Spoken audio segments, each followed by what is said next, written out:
muita alegria, cumprimento vocês com a paz do Senhor. A paz do Senhor, irmãos. Quem está feliz, diga graças a Deus. Quem tiver uma Bíblia, pegue nas mãos a Bíblia e abra comigo no livro de Números. Números, capítulo de número 13.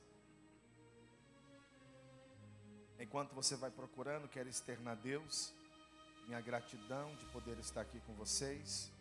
Que Deus em Cristo continue abençoando cada um de vocês de uma forma especial, de uma forma ímpar. Deus abençoe sua casa, sua família, seus projetos, seus sonhos, no nome de Jesus. Enquanto você vai procurando, quero glorificar a Deus pela vida do apóstolo Rodrigo Salgado. Deus abençoe o senhor, a bispa. Sempre que eu recebo o recado dele, eu fico muito feliz e fico grato a Deus pelo convite. Deus abençoe.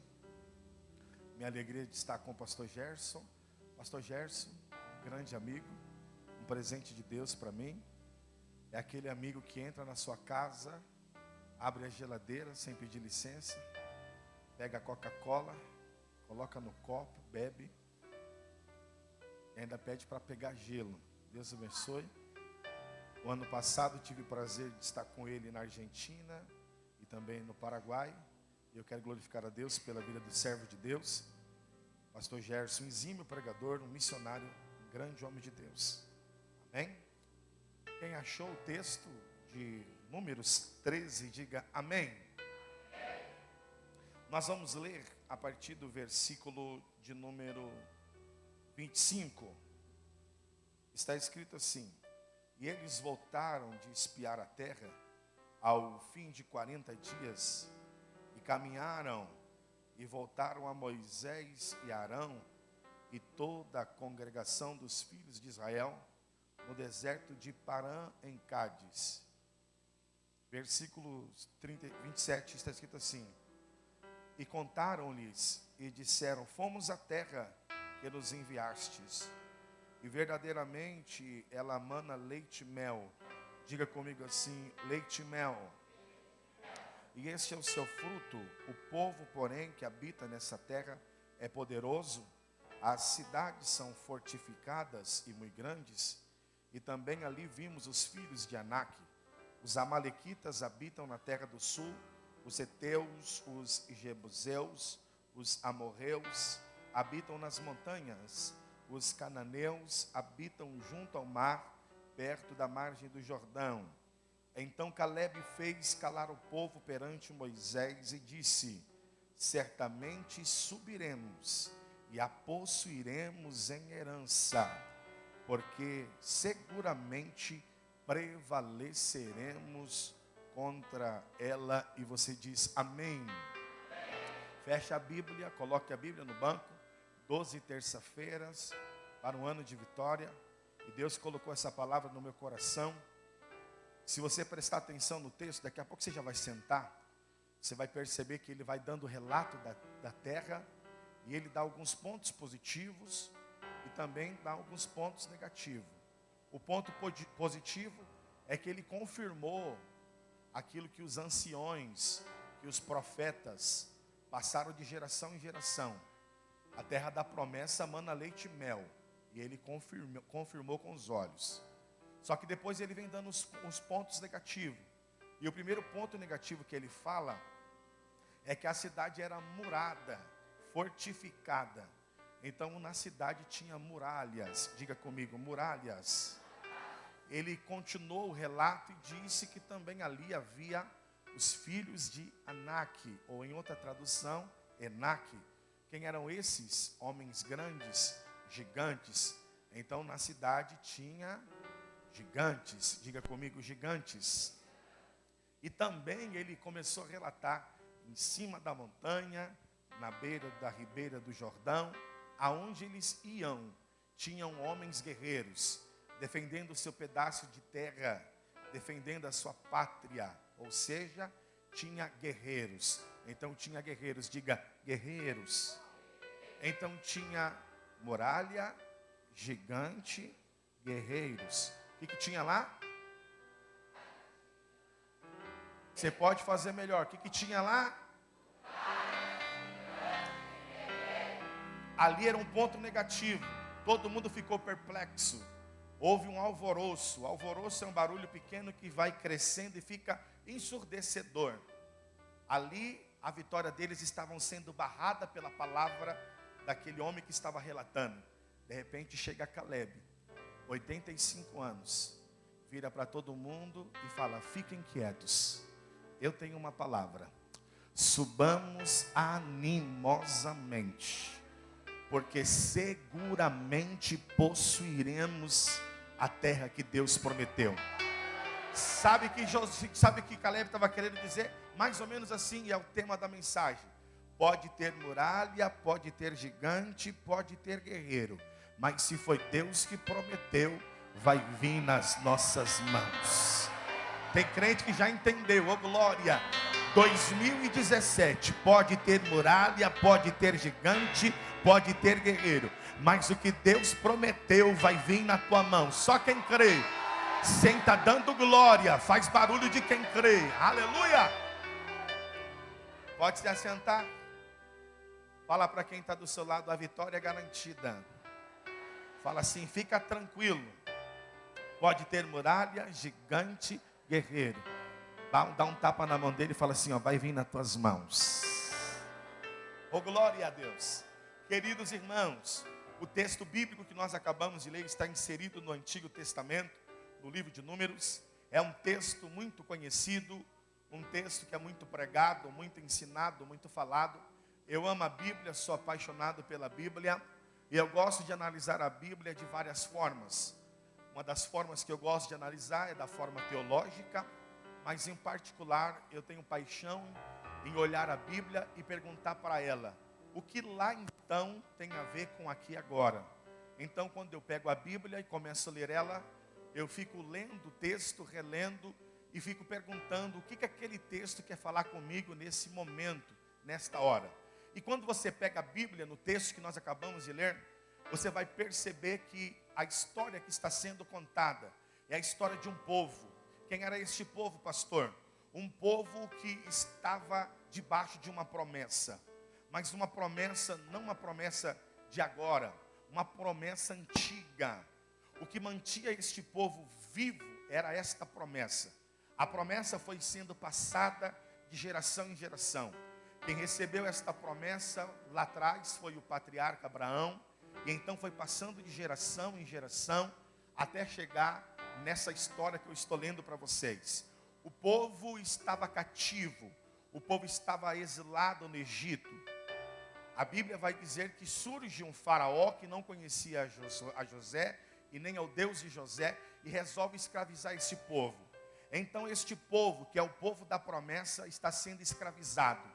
E quando eles estão sendo escravizados, é difícil pensar em promessa. A promessa aqui para eles que estão escravizados, é uma promessa que está acesa na chama da esperança. É uma promessa que foi passada de geração em geração. Funcionava mais ou menos assim: ia passando de pai para filho, de mãe para filha.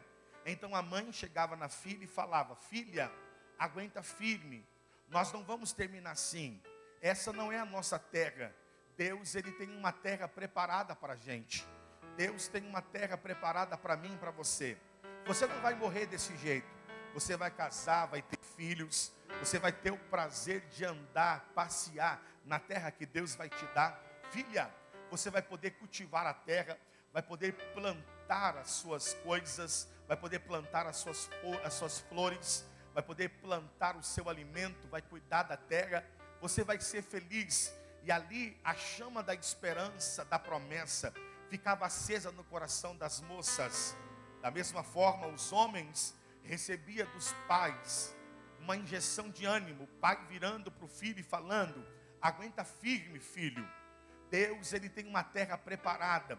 Deus tem uma terra que emana leite e mel.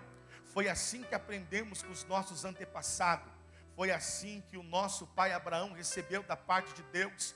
Nós não vamos morrer aqui como escravos. Deus vai nos abençoar, filho. Você vai ter uma terra que você vai poder cuidar dos seus animais.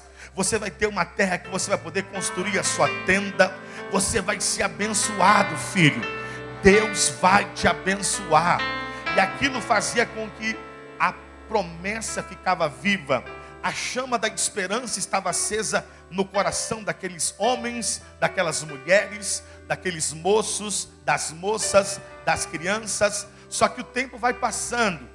E conforme o tempo vai passando, todos nós sabemos que fica uma incógnita, fica uma pergunta: será que a promessa está de pé ainda? Será que a promessa não foi invalidada? Será que Deus prometeu e Ele vai cumprir? Assim acontece comigo e com você. Tem pessoas que estão aqui hoje sentado, ouvindo eu pregar, que recebeu uma promessa há muito tempo atrás. E com o passar do tempo, o que mantém essa promessa viva é os cultos que você frequenta, aonde Deus levanta os profetas que direcionam uma palavra de ânimo para você.